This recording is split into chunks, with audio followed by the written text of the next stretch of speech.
Sabi dito, sulat para kay Pag-asa. Sabi ko dito, Dear Pag-asa, asan ka na ba? Hinahanap kita, hindi kita makita. Tinanong ko ang mundo, hindi ka daw niya kasama. Pumunta ako kay Pera, hindi ka daw niya kilala. Nagtanong ako kay Kasikatan, hindi ka daw niya nakita. Saan ka nagpunta?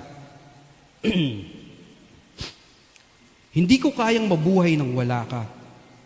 Saan ako pupunta?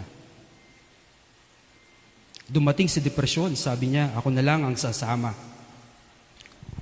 Kasama ko siya ngayon, kay kamatayan ang punta. Sabi niya, ako ay may solusyon, huwag lang magalinlangan. Ito'y mabilis lang, di kay lalaya na parang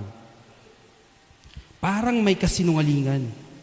Ang hirap niyang iwasan, dangan lang, siya lang ngayon ang kapisan.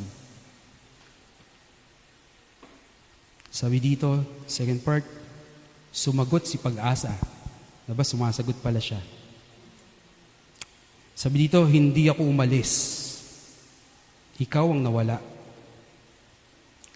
Naligaw ka ng daan, mali ka ng napuntahan.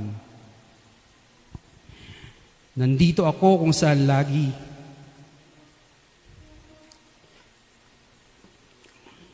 Nandito ako kung saan lagi tayo nagkikita.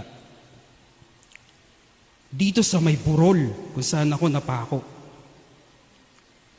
Ito din yung lugar, tinalo si kasalanan at kamatayan.